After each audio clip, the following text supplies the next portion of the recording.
Hello, everybody. How have we been?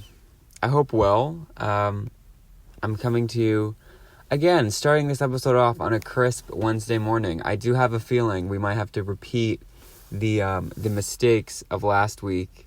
Not really mistakes, but... Sorry, I'm just writing down a note of what to talk about later.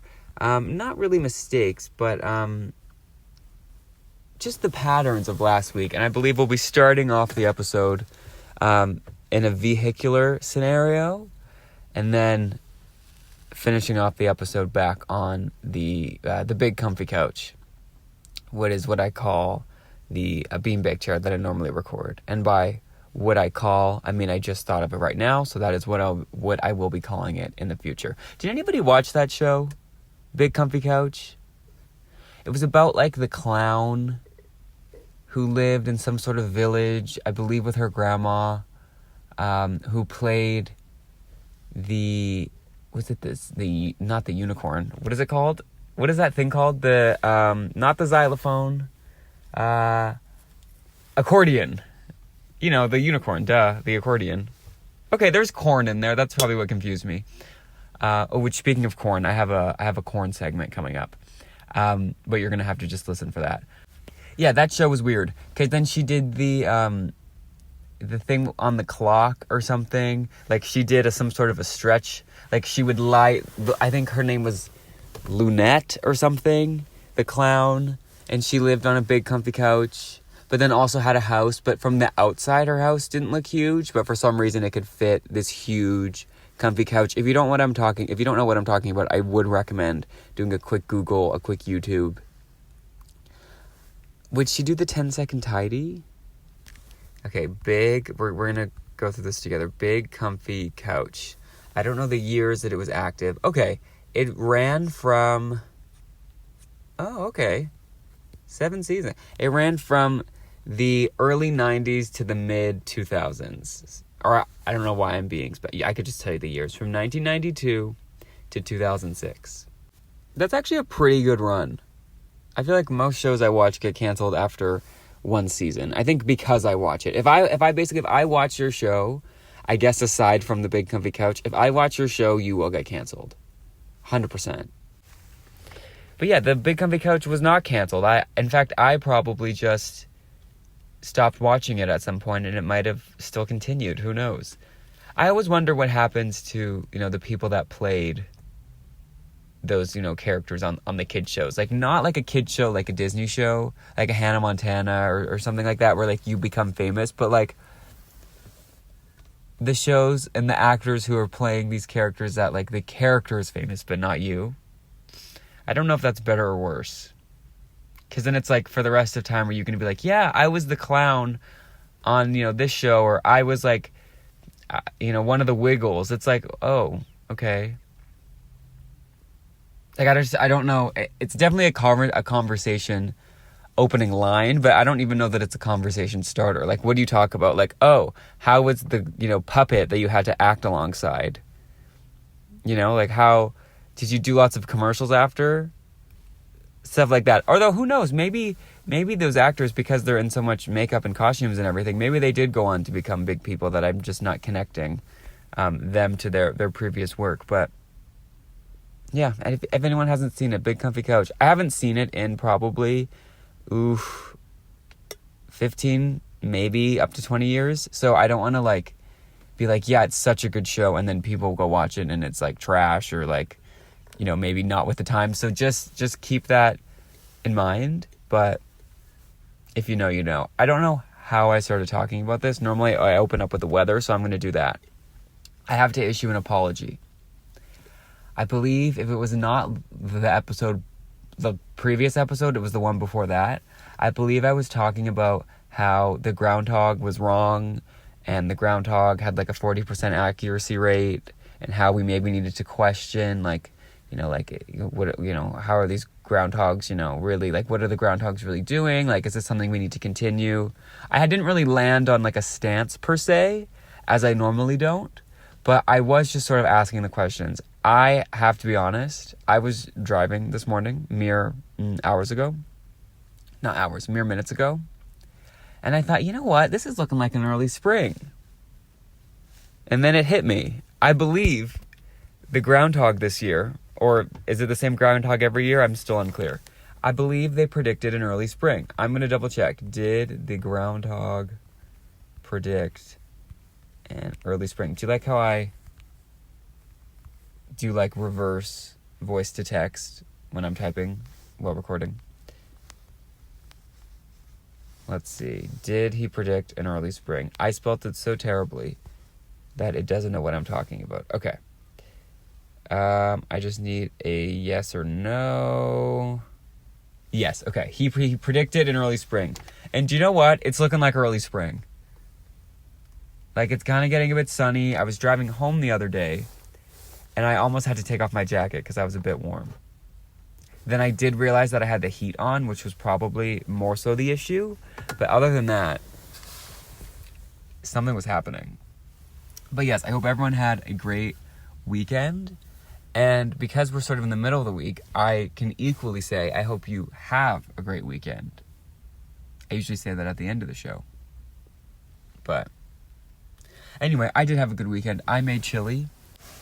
It's fully dawned on me, and I've really come to the conclusion and made peace with the fact that I cannot cook anything outside of like a soup, a chili. I can do mac and cheese.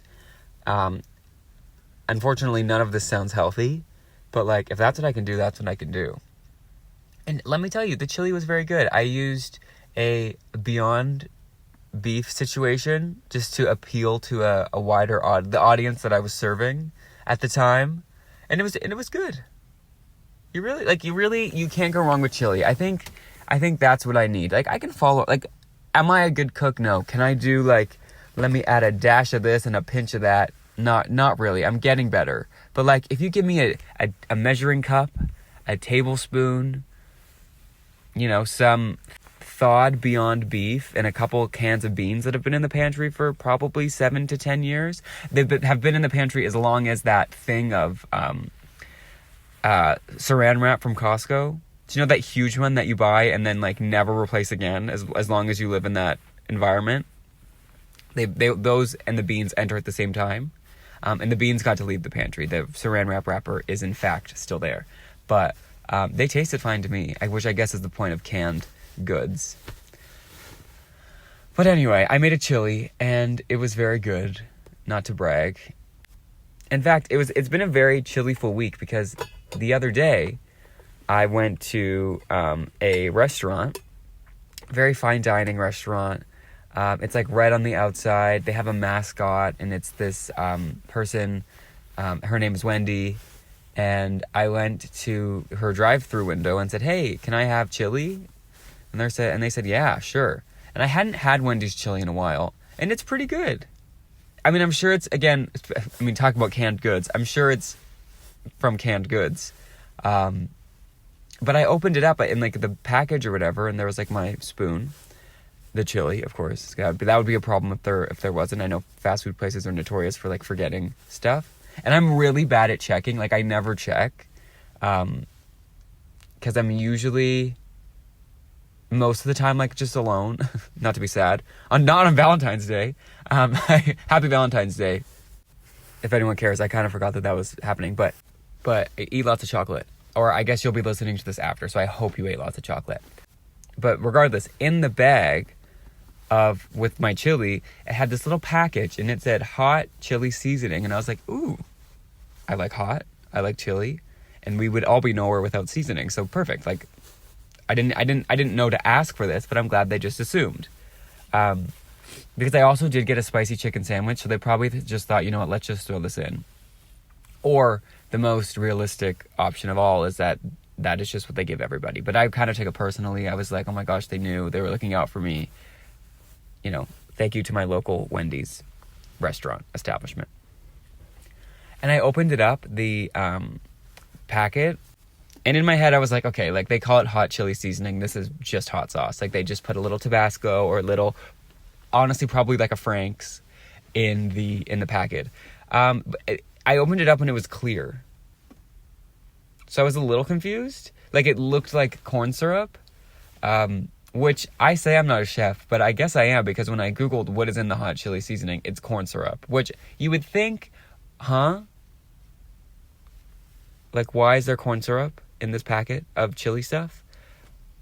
But you know what? I tried a little bit. I put a little bit on my finger, did a taste test, and it was pretty good. So I did, in fact, opt into that in my Wendy's chili.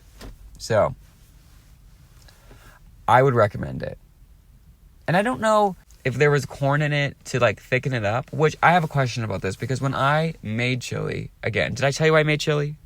But I made chili, and it was really, like, a little bit, like, soupy and liquidy, and I said, this cannot be. So I was Googling, like, how do I fix this? Like, I've gone too far.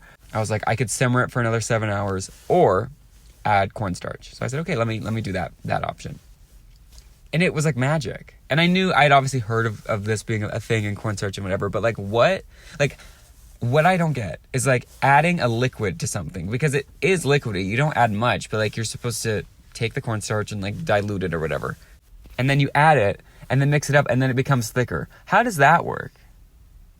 Like what? We added liquid to something that was liquidy and it made it thicker?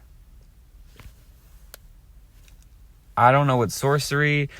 Stuff like that is like, who figured this out? Like, I was just about to go in there with a sponge or like a paper towel to kind of like, soak up the thing. But I need to know the science behind cornstarch. Science behind cornstarch. Let me Google this really quickly.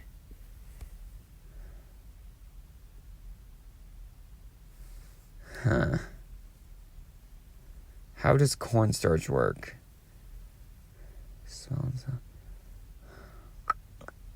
Okay, I'm gonna be really honest.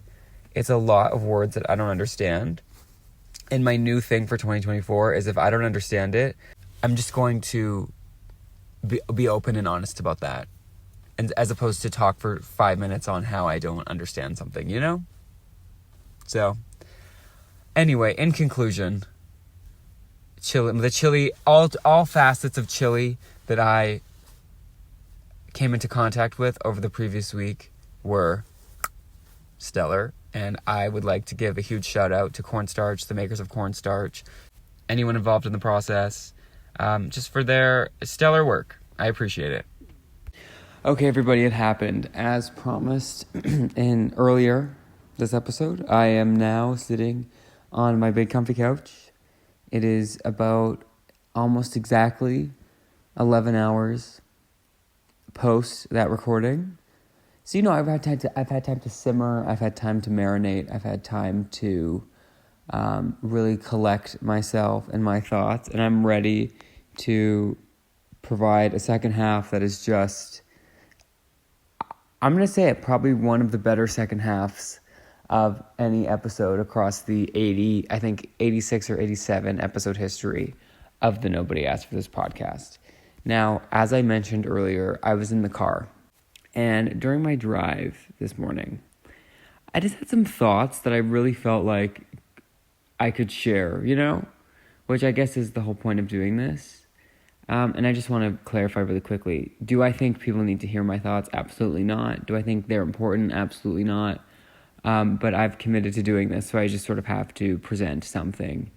But I was driving this morning, and of course I used Apple Maps. I've talked about before how I have probably an unhealthy relationship with Apple.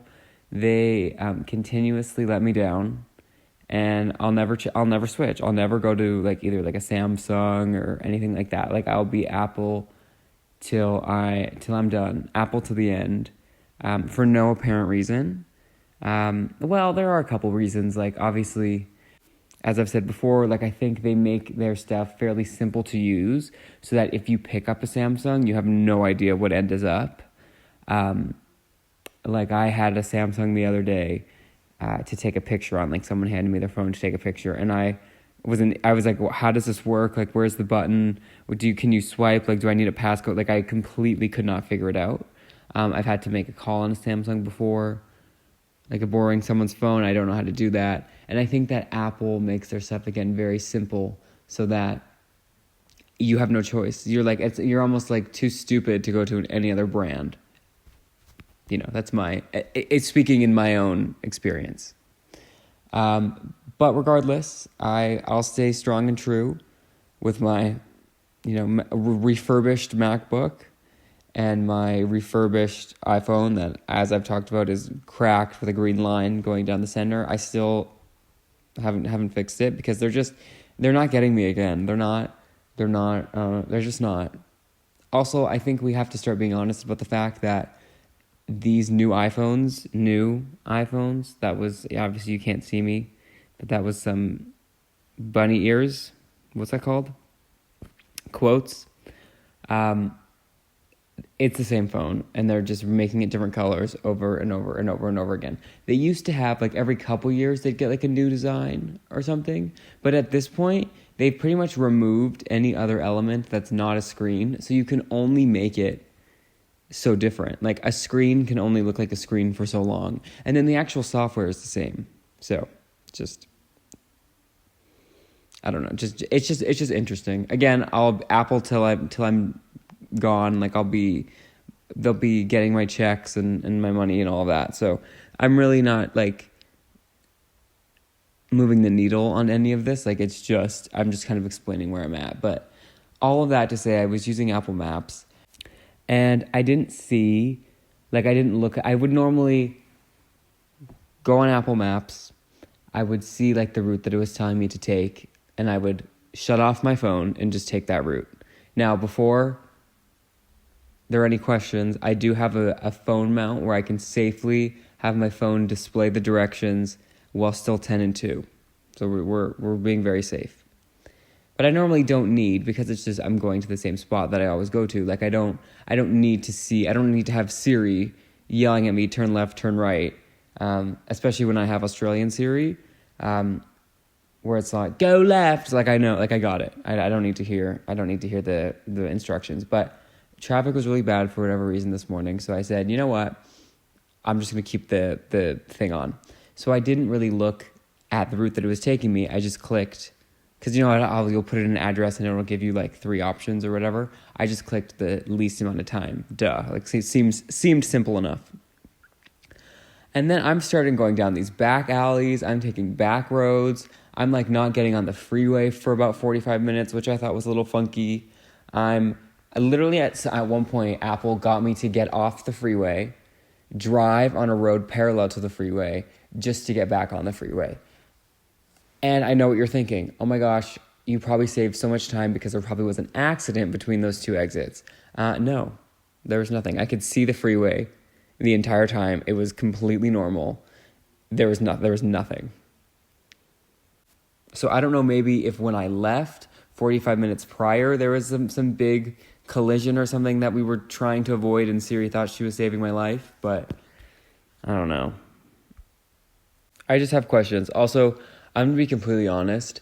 While I was in traffic again this morning, I was thinking about some topics that I could talk about, which I never do. I put 0% planning into these episodes, as you can probably tell. I normally, again, sit on a big comfy couch, click play, and we're good to go. Or not play, but record, and we're good to go. But because I was in traffic so long, I did pull up a notes, a blank note document or whatever, and did, again, a very safe voice to text of just some pinpoints of what I could talk about. And it's been so long that I don't actually know what I was talking about. So somehow on my thing, I wrote, bike lane speakerphone best before robot test. So I don't know how to take that. Oh, best before robot test. I remember. Sharp left, speaking of cars, I have a call to action for everybody who makes food labels, specifically the people in charge of stamping or typing on the best before date. Does it have to be are you a robot test every single time? Do you know how when you're on a website or you're trying to sign into your bank or whatever, they make you do that thing where you have to prove that you're not a bot?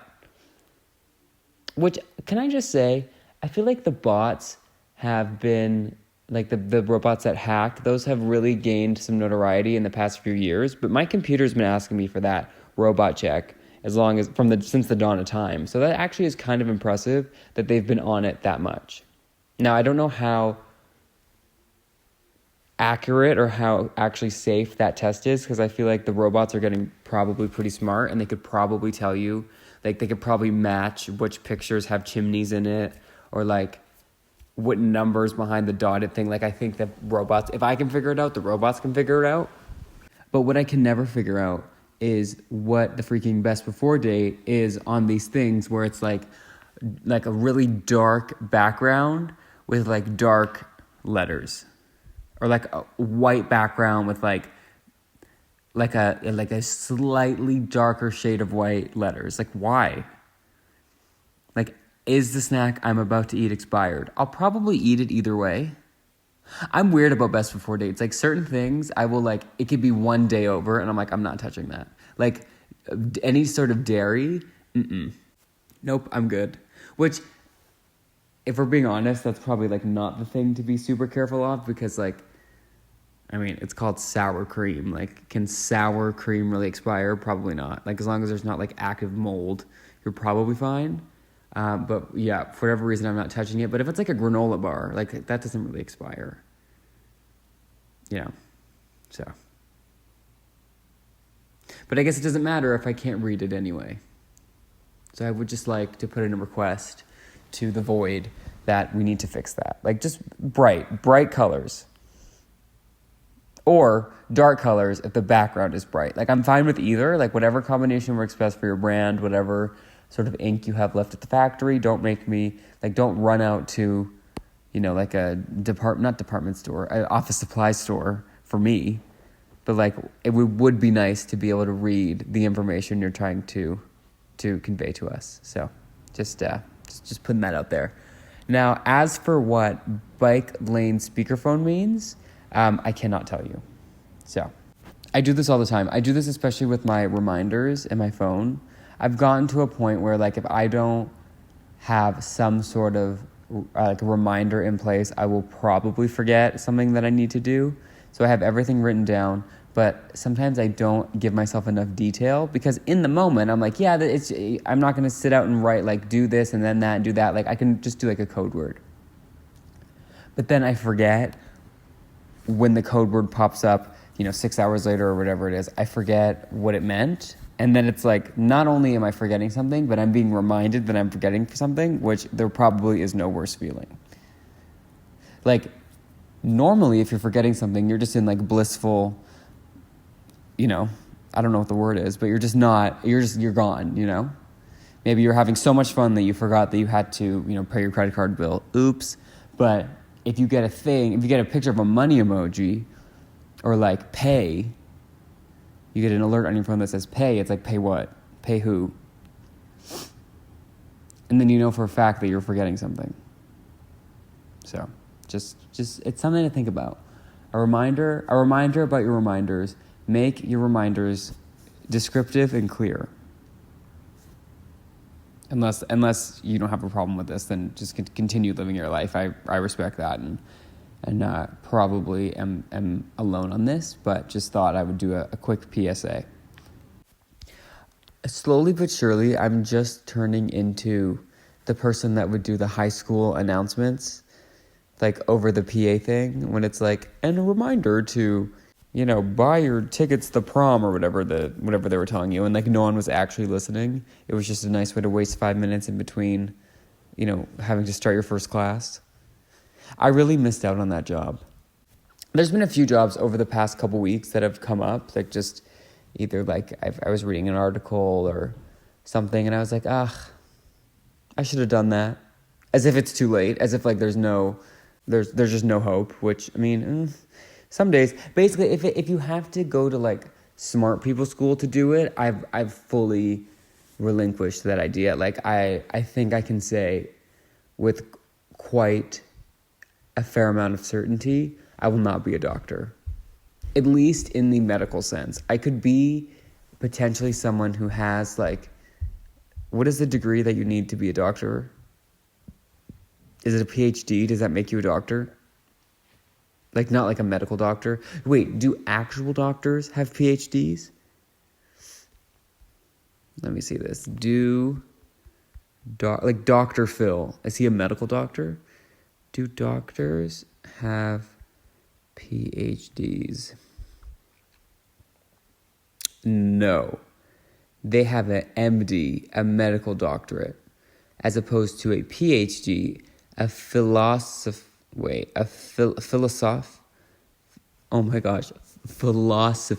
doctorate. Well, I can't even pronounce the term, so I'm gonna say that's not gonna be me either. But between the two, I could do philosophy. There's a lot of P's in a word that does not have a P sound. The English, we've talked about this before, the English language is just nuts. Like, I don't know whose idea that was. I don't know how, what, why. I'm open to learning how, what, why, but like, P, it makes a P sound. Or so I'm told. And then the word philosophy has two of them, but it's not philosophy. Confusing. I've actually heard it's hard, like it's not easy to learn English. Obviously, it was just the language that that's the only language I've been taught. So I don't really have the experience of learning it. I obviously learned it, I guess, as I grew as a child, as an infant, which that's always impressed me. Babies are kind of impressive. Like, you just learn a language. You don't have to sit down and learn, like, E equals MC squared or whatever. Like, you don't have to do how you take a language in school and you have to do the verb charts and, like, you have to conjugate or whatever that is. I think that's the word. I believe that to be correct. Like, you don't have to do any of that. You just wake up one day and you go, oh, I know a language. Some people, I know 2 languages. Maybe you know 3. Like, why can't I have learned that then? You know, it just feels like so much easier. Now I have to, like, go out of my way to download, like, Duolingo.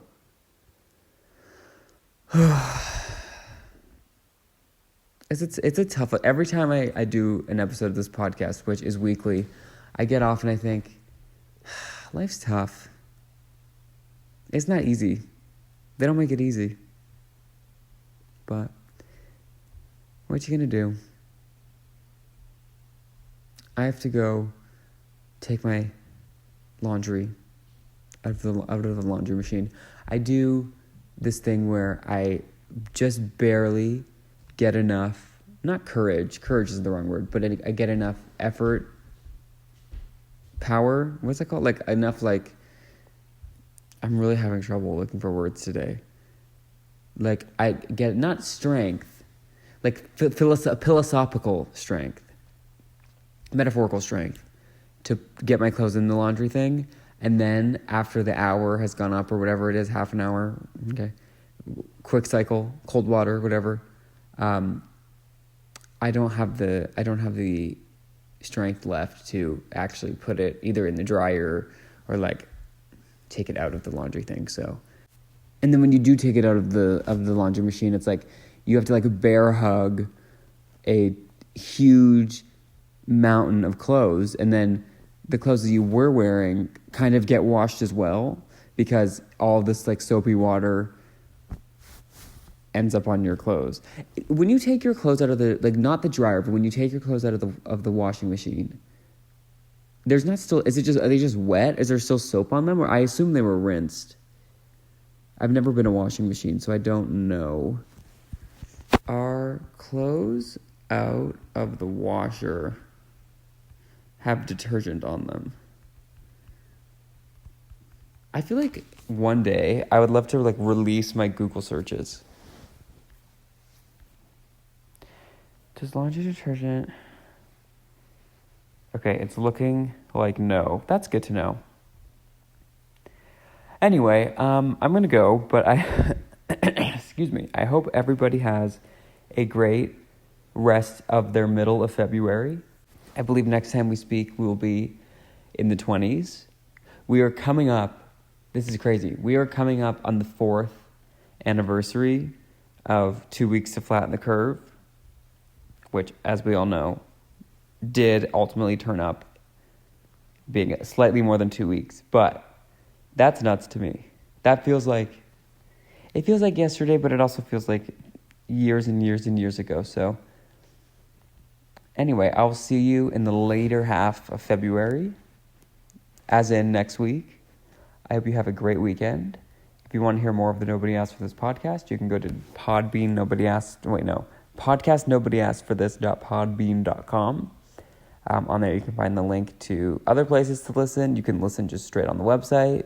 We're on Spotify, Apple, YouTube, whatever format you happen to be listening to this on. Clearly, if you're listening to this, you don't really need these instructions on your own, but I'm going to say them anyway, just in case anyone asks you, hey, how do you listen to the Nobody Asked for This podcast? You can say, well, there's a few different ways. You can go to Podbean, Nobody Asked, and wait, no, shoot. At least if you're telling people, please get the episode URL right, or the podcast URL right. You can say, yeah, you just go to Podbean, nope. You go to podcastnobodyaskforthis.podbean.com. I crushed it. And on there, you can listen directly to the episodes, or you can find links to their Spotify, Apple, a couple other places. So that's what you would say to people. Just if you want to rehearse that in the mirror, maybe, just if you're maybe at work and you just need you need to take 5, you just say that in the mirror really quickly. And then, of course, to other people around you, that would be great. I'd really appreciate it. But yeah, I hope you all have a great weekend. And I will see you next week.